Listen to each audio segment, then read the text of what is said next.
Those little ones and zeros that now run everything from your phone to your toaster, those are uniquely American, baby. Welcome to American Esoterica.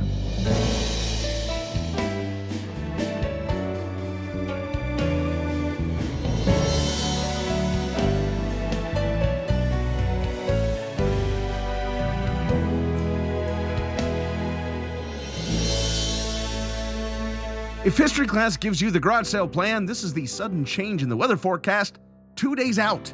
The essential stuff in between, the personalities, events, and other ephemera that shape our history and culture. I'm Brian Powers. So let's say you want to count people. Let's say you want to count a lot of people. And the last time you did so, it took nearly 8 years to finish the job. Wouldn't you want to find a faster way? Lucky for you, 1890 census. One of your former employees has already figured it out. What he's going to bring to the world is going to change everything. Let's back up, though, to the 1880 American Census. See, the Constitution requires the government to conduct a full census every 10 years for the purposes of allocating both federal funds and seats in the House of Representatives. Since there's already a lot of data gathered, over time, it became a convenient way to get an even better snapshot of the state of the country, since we were already harassing everyone anyway. What's a few more questions among friends? The problem is that, as the country grew, so did the task of quantifying it. All that extra data didn't help either. It was not hyperbole that it took 8 years to count and finalize the 1880 census. If the job got even bigger as the country grew, the census results might not be finalized before even the next census took place. During all that counting, Herman Hollerith found himself frustrated. A mining engineer by education, he wound up as a clerk for the U.S. Census Bureau in 1879. His job was to compile data on manufacturing machinery in use across the country. A colleague remarked that it would be so much easier if they could compile statistics on machines. That got Herman thinking, and he soon got to work. By 1884, Herman applied for his first patent, a tabulation machine inspired by player pianos, with stored data on rolls of paper with punched holes.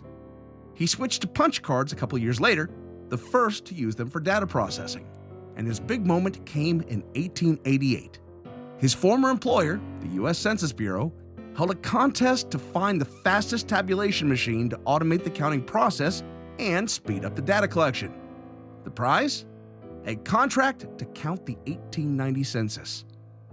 Herman already had a few years of experience refining his machine, using it to help compile mortality statistics in New York, Baltimore, and Jersey City. So he was ready to show what he could do. And show he did.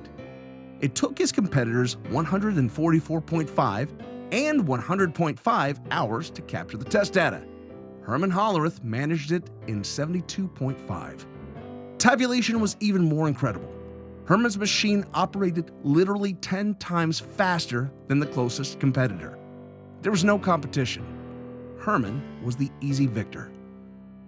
Contract in hand, Herman needed to scale his process. The system worked like this.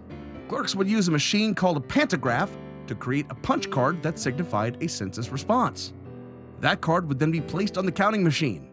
As the top would come down, little metal pins would either be stopped by the card or go through the punched hole. Pins that went through the holes completed an electric circuit that added a 1 to that particular dial. Pins that didn't connect registered as a 0. This binary system would launch a revolution in data processing that remains the core of our digital world. And Herman's process was an overwhelming success. It collected the full data for the 1890 census in only 6 months, and it completed tabulation with a final report in 2 years. It wound up saving the Census Bureau $5 million as well. And we're talking 1890 money, so $400 billion, trillion. After winning several awards and completing the census, Herman founded the Tabulating Machine Company in 1896. He took on the 1900 census and expanded overseas where he was even more popular. By 1907, he had created tabulation machines for businesses to handle accounting. Trouble was brewing, however. The Census Bureau didn't like the 6% price increase for the 1900 census. even though the country had actually grown by 21%. And they gave Herman a choice: accept big price cuts or lose the gig. Knowing that they had put him in an untenable position, the agency began hiring his former employees to begin developing their own machines based on his patents, which were about to expire. Herman sued the government for patent infringement unsuccessfully in 1910.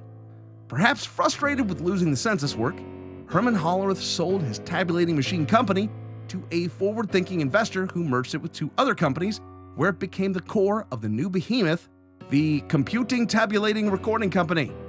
That name didn't exactly roll off the tongue, which is why today we can trace all the way back to the 1890 American Census, the origin of the company. They would formally change its name in 1924 to International Business Machines, or IBM.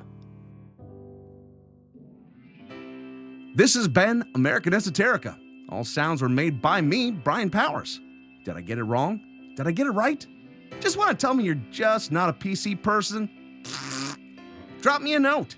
The address is yell@americanesoterica.com. More information on this show can be found at americanesoterica.com. Thank you for listening, and God bless America.